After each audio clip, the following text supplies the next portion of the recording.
Welcome to the Clovis Church of Christ Sermon Podcast. We're adding a new podcast episode series to this channel, and that is on a Wednesday night Bible class Kyle is leading on prayer. And by popular demand, since we were recording some of our other Bible classes, we decided to do this one as well. And so what we're going to do for right now is just kind of cover the first few weeks that we missed. Right, Kyle? Yeah, I was excited to be in the small classroom instead of the auditorium and untethered by all the tech stuff, no mics and all that. But people kept asking, are you going to record the prayer class? And so I thought, well, let's give the people what they want. And I capitulated. And so now I'm mic'd up. But we missed the first couple lessons. And so, yeah, we just want to give those who maybe are going to listen to this series online, since we didn't record the first couple episodes, we just want to give them a little sense of what they might have missed in the first few lessons, which really was the setup and contextualizes really all the lessons that follow after it. So what did we miss? Well, the basic premise, this lesson series is loosely based on a series of lessons from the Embry Hills Church of Christ in Atlanta. Their website has tons of material from past several decades. And so I like the outlines. It was a 12-week study about prayer, and I've made heavy modifications. I like the concept of it, but I definitely am approaching it from a very different perspective on a lot of these lessons and adding some lessons of my own.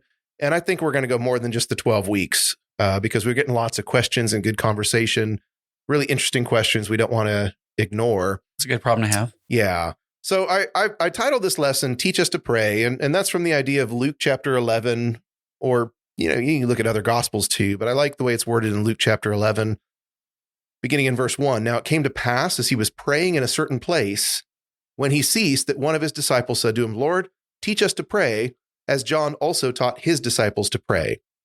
And that's where he gives essentially what we call the Lord's Prayer. I prefer to call it the disciples' prayer because that's how he taught his disciples to pray. But I like the setting in Luke chapter 11. It might be a different setting than the Sermon on the Mount, even though he gives the same instruction essentially, but I like that he was praying. And when he stopped, his disciples said, teach us to pray like you pray, teach us to pray like John taught his disciples to pray. And I just love the simplicity of that they saw and heard Jesus praying and said, we want to be like you, teach us to pray. So our goal is to be more like Jesus and to learn how to pray. But one of the very first things we talked about is our inherent limitations and weaknesses.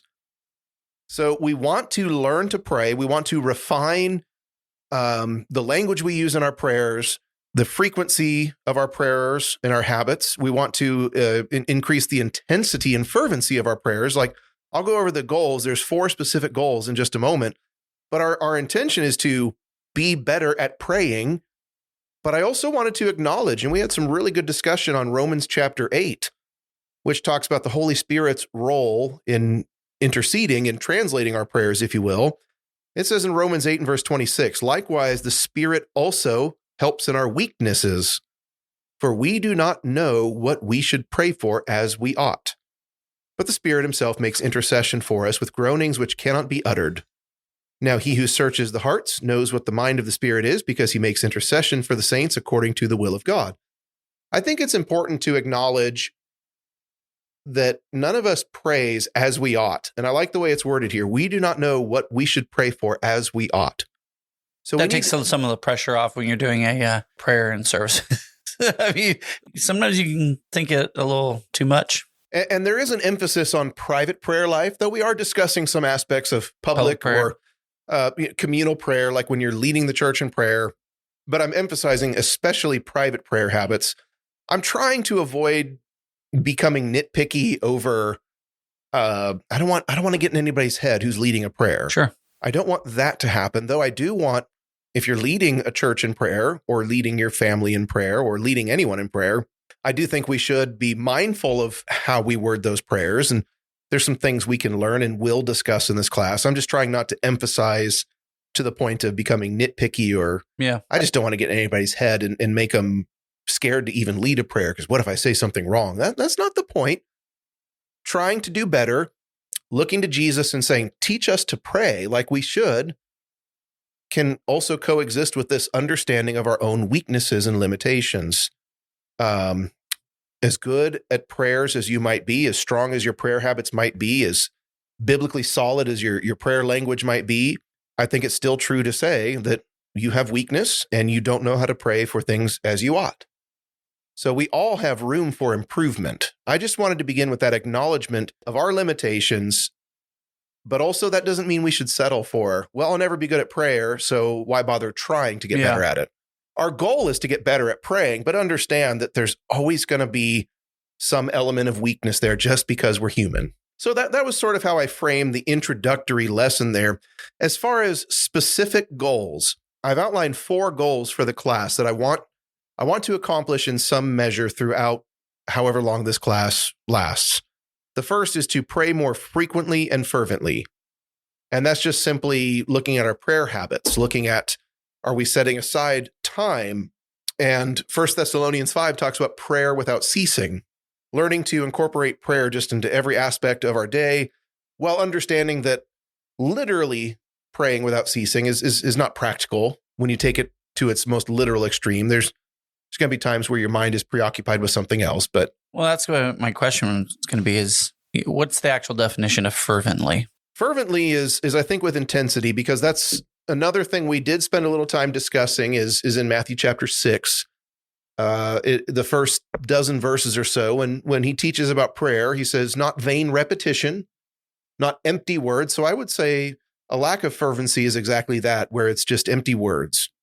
I'm saying a prayer because I'm supposed to, or I'm repeating a prayer because something about that will impress God. It sounds like a zeal word. It sounds like intensity. Yeah. So it sounds like it's more like the quality of it. So you hit the quantity with more regular, because Look, and I just kind of assume that everyone in that class and probably everyone listening, are you completely satisfied with the quality of your prayer life right now? I mean, do you look at it and say, I pray enough and my prayers are good? And or do you feel like I need more? I need to sharpen my prayer skills. Are you aware of your weaknesses and limitations in prayer and want to refine that? So probably much like our exercise plan. What exercise? Exactly. But it never seems to be enough. You're never fully happy with, where you're at in your physical fitness and that kind of thing. So it seems to be very, very similar to that one. Yeah. And so we're satisfied with improvement in this category. What is the end objective? You'll never reach the end goal. There's always going to be more room for more frequent prayers or better crafted prayers, if you will. There's always going to be room, but we are aiming for improvement in this category, not settling for less or becoming. I'm afraid to say the word is it lackadaisical or lackadaisical? Okay, lackadaisical. That's a word that I know big words, but that's one that always scares me away. I get that right.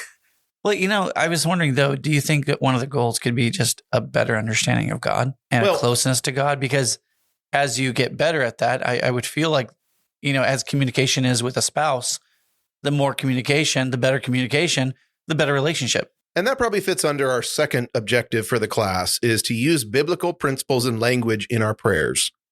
And that's where we're going to spend a lot of time focused, not exclusively, but the main emphasis is going to be on the prayers of Paul. And that's why I chose this framework of lessons from the Embry Hills Church, is I like that approach. The Psalms are a go-to source for prayers, because that's what they are. What I like about the prayers of Paul that's different, though, is it's actually not a record of his prayers. It's not a script of Paul's prayers. It's Paul restating, here's what my prayer for you is. So it's more like bullet points of what Paul prays about, rather than, I just thought that was an interesting approach to it. And Paul says quite a bit in his epistles about what he's praying for these individuals. And I think it's sort of an untapped resource. The Psalms are a great place. There's great prayers all over the Old Testament. Jesus has some great prayers and prayer habits, obviously, because he's the Lord. But how often do we look at what Paul writes about prayer? And so I thought that would be a really interesting way to approach this, and really like the way this study was originally put together. So is he a good example of the content of the prayers? And Jesus and Psalms show the how what Yeah. it sounds like. Jesus gives us instruction. But again, going back to that initial text in Romans 8, we do not know what we should pray for as we ought. It almost feels like the emphasis there is not so much on we don't know what words to say. It's that we don't even know the things we should be asking for. And that's the real value in analyzing Paul's prayer passages, is it's all about, here's what my prayer for you is. It's Paul explaining, not necessarily the precise wording, because prayer does not need to be formalized. Prayer does not even necessarily need to be formulaic, though there is some conformity to a general formula that can be helpful. But I think our main weakness, as identified there in Romans 8, is that the things we should be praying for, we don't even know what to be asking for. More so than just, I don't know how to put it into words. So I don't even know what I need to be asking for. And Paul does a really good job saying, here is my prayer for you. Here are the things I'm asking for. So from Paul, we predominantly learn what kinds of things to be praying for. I like that too, because I think of James 1:5 when it talks about asking for wisdom. In this sense, I would think that's what we need. We need the wisdom, the understanding on what we should be asking for in prayer. But it doesn't spell out what that wisdom is, And so Right. I think that's the thing is maybe Paul is showing through his stated prayers what wisdom looks like in the sense of what to pray for. Yeah, and in the Sermon on the Mount, back in Matthew chapter 6, Jesus says, don't bother with vain repetition. The idea is God already knows what you need before you ask him. So that begs a question, why bother asking? For whose benefit is prayer? If it's not for God's, if he doesn't, it's not like we're bringing information that he doesn't already know. We're not his informant. So prayer would seem to then be predominantly for our benefit. Again, it's not like God is Tinkerbell, in the original Peter Pan play. That was fun to say. But in the original Peter Pan play, there was audience participation. When the little light that was Tinkerbell started to fade, Peter Pan looked out at the audience and said, you have to believe in her. Start clapping. Clap. Yeah, you got to clap. And so it's not like God is Tinkerbell. If we stop believing, or Santa Claus, if you don't believe, his sleigh won't fly anymore because there's no Christmas magic. God doesn't need our prayers, but it reminds us, thy will be done. Prayer is about bringing us into alignment with God's will, not trying to get God on board with our plan. Because we ask for the wrong things a lot of the times. Well, you kind of notice that too and like I said, not to be solely focused on public prayer or nitpicking about prayer, but you do recognize that when sometimes a prayer is more of a sermon. And who are you talking to in this? Are you talking to your peers, your other brethren? Are you encouraging them to think and have that wisdom and understand what they need from God more? Or are you talking to God, or are you trying to make a point? And oftentimes our prayers become very me-centered. Yeah. And so my petitions are about things that are important in my life. My confession of sins is about things that I'm worried about. So oftentimes it becomes very focused on me. So our third goal is to be more aware of the needs of others for whom we should be praying. And so that's one of our larger course-wide objectives for this class, is to be more aware of the needs of others and how we can incorporate their needs into our prayers. How to be a better advocate, or to make better petition on behalf of other people. So that's a third because objective. they need it, or is that also good for us? It is good for us. And again, you look at the Sermon on the Mount and how Jesus taught us to pray is our Father in heaven, hallowed be thy name. So we talk about adoration, and this is our a lesson that we do have recorded, so I won't go over it too much, but you have adoration. It's praise of God. That's not me-centered. Thy will be done on earth as it is in heaven. It's about God's will, not mine. So again, it's taking the focus away from me. Give us this day our daily bread. So that is the one petition in there, but it's very limited in its scope. We pray about so many things way down the road that we don't even understand or can't foresee, things that just worry us. And he's telling us, Jesus is teaching us, the petitions you make should be just get through today. And I've been struggling with a car that has some sort of internal problems, and I've been knowing for a long time, and we did just have to bite the bullet and spend some money to get it fixed, and it's running better now. But for the last 3 years, I've been trying to be more focused on, thank you for giving me a car that's worked for the last couple of years, and please let it work one more day. Just help me get home today. And trying to limit the scope of my petitions to more of the immediate future, much like how Qui-Gon, was it Qui-Gon or Obi-Wan that talked about?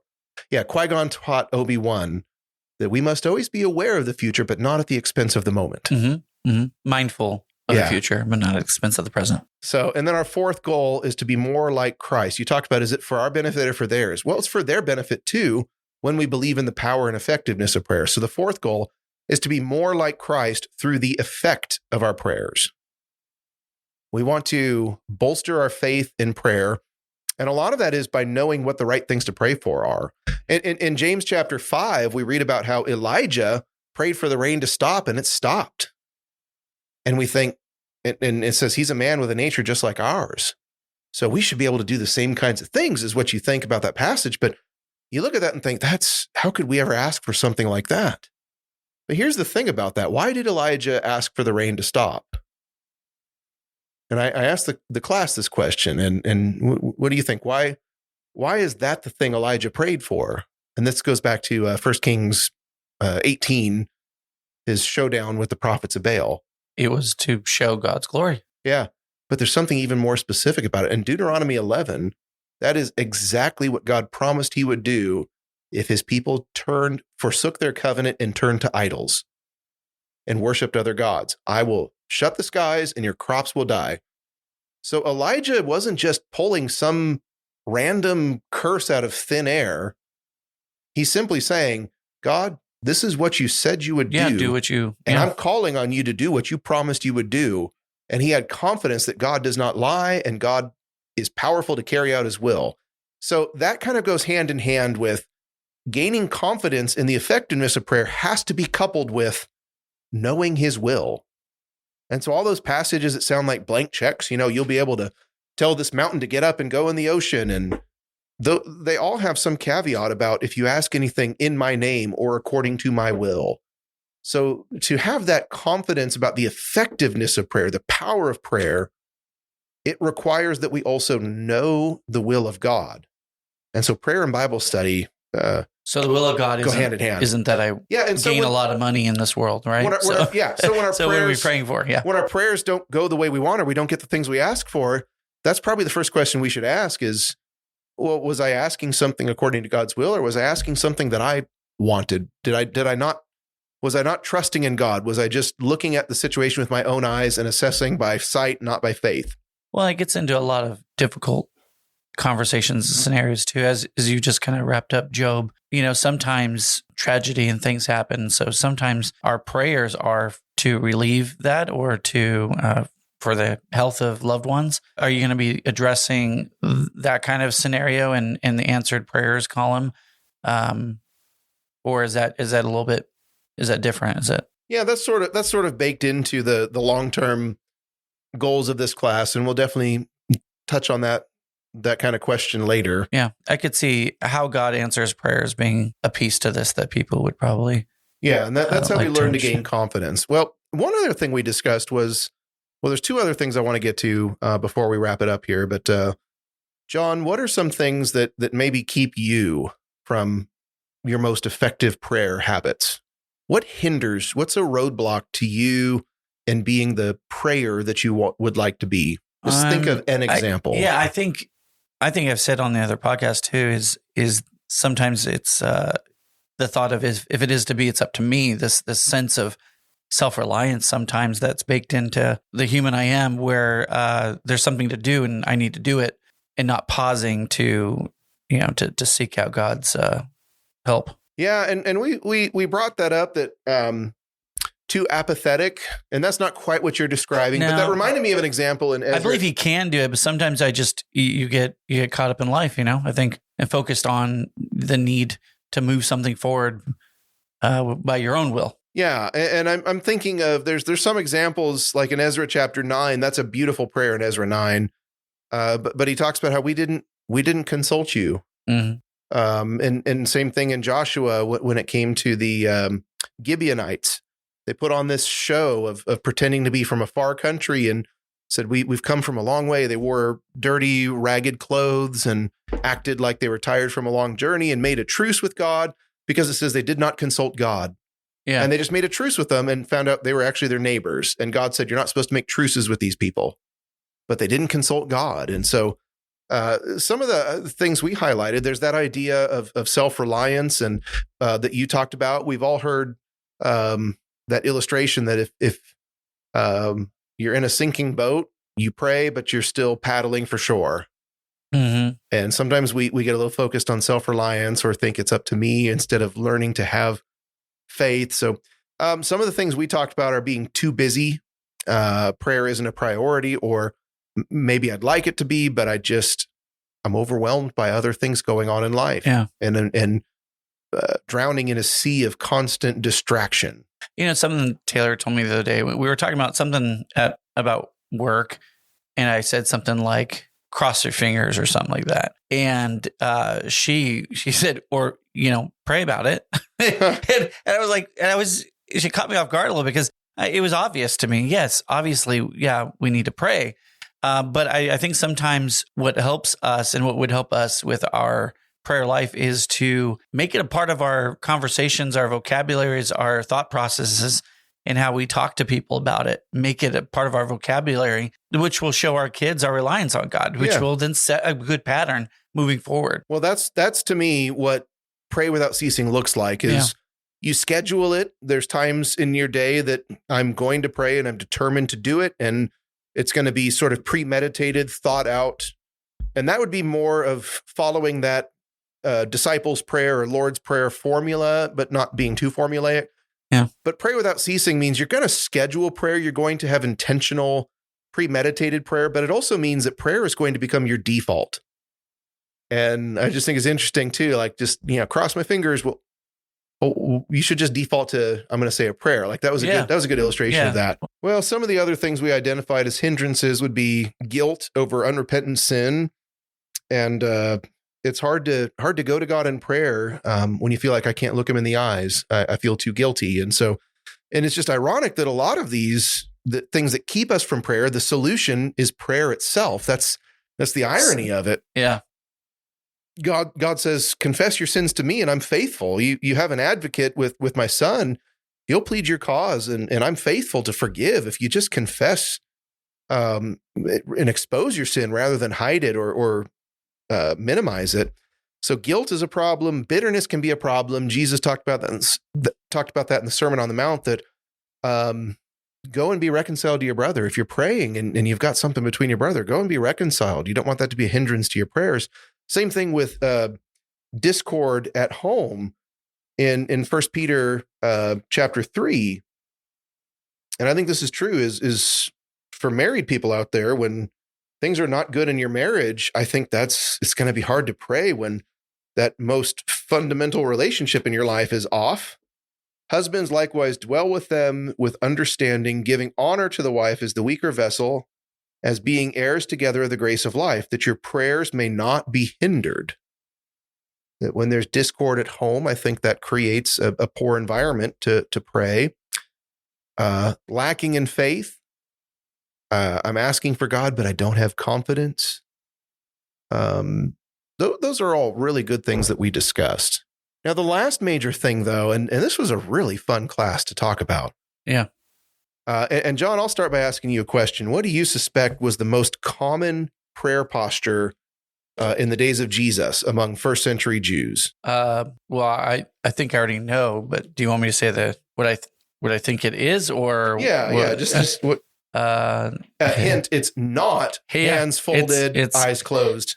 It's the opposite. It's eyes to the heaven, hands in the sky. Yeah, and hands may or may not be up, but it's standing. You know that was the most common prayer posture among first century Jews, at least in my research that I found, was this idea of standing and looking up to heaven.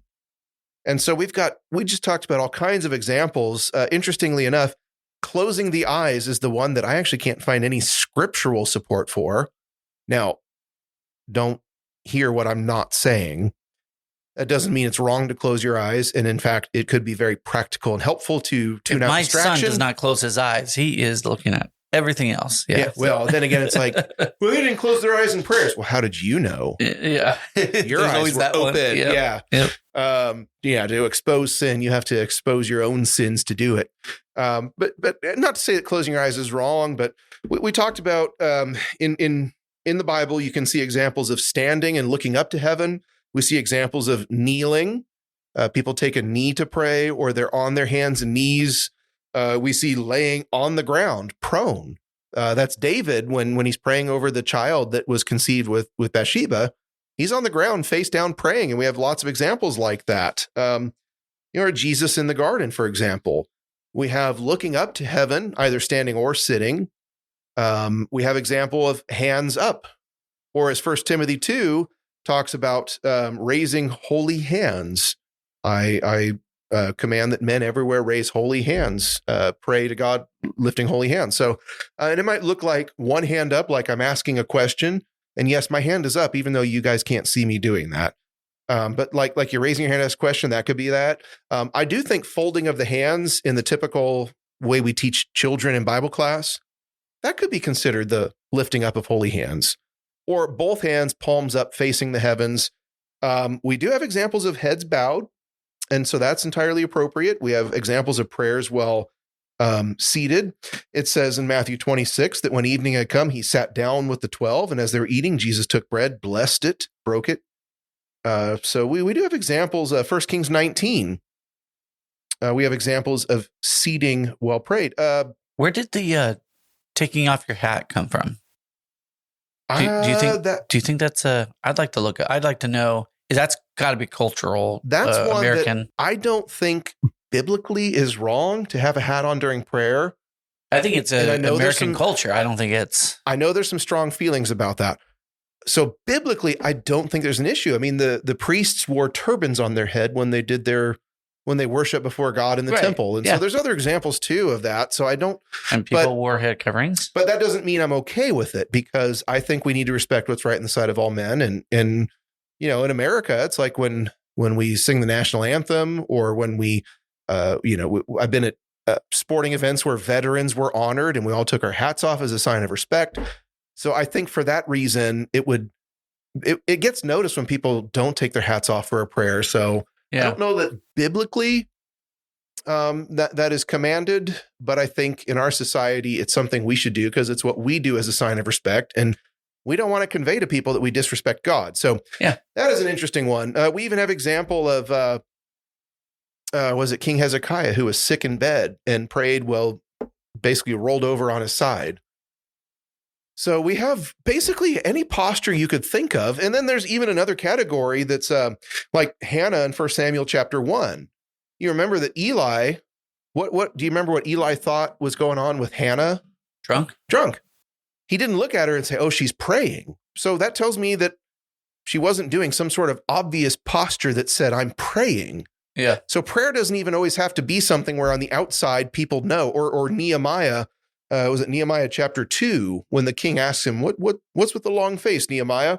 I prayed to the God, then the God in heaven, and then I answered him.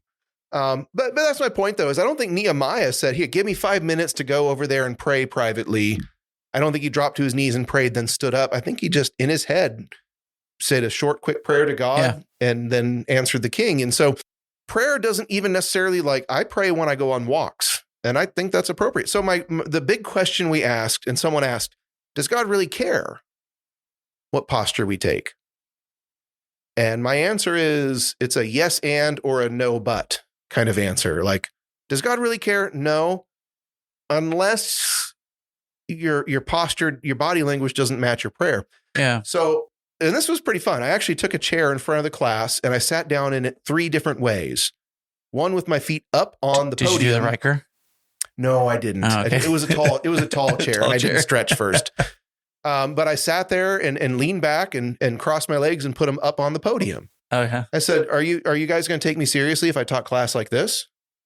And then I folded my arms and kind of tilted my head sideways and started bouncing one leg up and down like I was nervous about something. And looking at the clock on the wall, and I said, "What language are you getting now?" And I said, "Well, you're anxious, or you're bored, or you want to get out of here."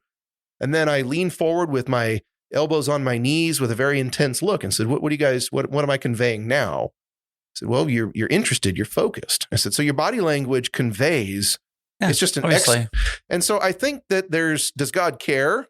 Well, not in the sense that he prescribes, this is the posture you must take when you pray.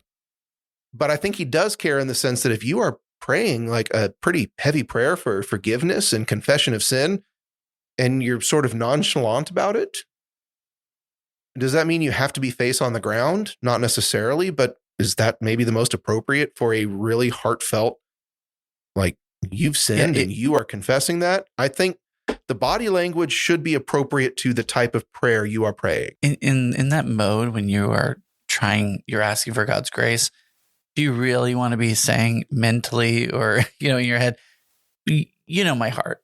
Yes, he does, but you should be striving to do everything, mentally, physically that you can to put yourself into that, humility. That place. And then if we do talk about public prayer, which I don't know how much you get into, probably not a lot, but you are praying on behalf of others. And so I do think your posture and other things. Well, that is interesting too, on the one hand, it bothers me that we are so pigeonholed into bow the head, close the eyes. And that's probably the least common posture for prayer in the Bible. Not that that's what it all boils down to, is which one is the most frequent, then that's the one we should, but just that if you were to look up and raise up your hands during a prayer at church, you might get some weird looks from people. And so it's like, we had some good discussion about that. And I don't know that I can give you an answer right here if you're listening. It's just something for you to think about. I would like for people to not be judgmental. If you see a different posture than heads bowed, and again, I'm trying not to be too nitpicky about here's what we should do in public prayer or don't ever say this. But I did mention that I've tried to be more aware of when I lead a prayer, I don't ask people to bow with me. Yeah. In some ways, it feels presumptuous, at least to me, to suggest here's the posture you must take. So I say, pray with me, or let's pray. But not to say that that's how you have to do it. I'm just trying to share with people sort of where I'm at on some of this. So I'd like for us to not be judgmental, but also there's a balance of, if someone's going to make a big deal out of you taking a different posture, just be the bigger person. And I'm not going to make a big deal out of this. You can pray with your head bowed, but I would like for people in particular in their private prayer life to maybe try different postures than simply head bowed down, eyes closed, and just think like, what am I trying to convey with this particular prayer? Because prayers come in all shapes and sizes and have different focuses. Is my prayer, am I conveying respect? Then I'd want to bow and maybe be on a knee or at least have my head bowed. That shows respect and reverence.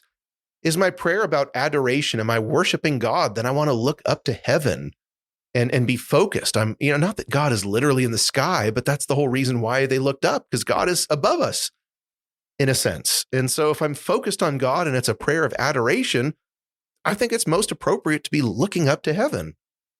Am I asking for God's guidance? Then that could be maybe well seated. I'm there to listen and learn. Is it an emotional prayer where I am distraught? I'm grieving. I'm seeking comfort or confession of sin? Then maybe it ought to be something more like prone on the ground. So I just think about the kind of prayer you are offering. What is the overall tone of it? And find a posture that matches. That's the key, I think, to that. So that really covers a lot of what we discussed in the first couple lessons here. Of course, there were really good questions asked, and I'm missing a whole bunch just because I don't remember it as well as I ought. But people have really been enjoying this and asking some really good questions that I said, I'm going to add another lesson at the end of this. I'm just going to keep adding lessons for all the good questions I get. Well, thanks for reviewing that with us. Once again, that is the prayer class Wednesday nights at 7 p.m. here at the Clovis Church of Christ. Back in room 4, not in the auditorium class. Pacific Standard Time. But we will go ahead and start recording those. We recorded last week, so that will come after this episode. And we'll try to have those out weekly, a few days after they happen. And so be looking for that if you aren't able to make it. But we do want to encourage you that if you are in town, if you're local, please come and join us. You'll get to hear all those wonderful questions and ask a few yourself. John, why don't you wrap it up with a prayer? I'll be evaluating. Yeah, no pressure now. Thanks, John. Thanks for listening to the Clovis Church of Christ Sermon Podcast. For more information, please visit us at clovischurchofchrist.org.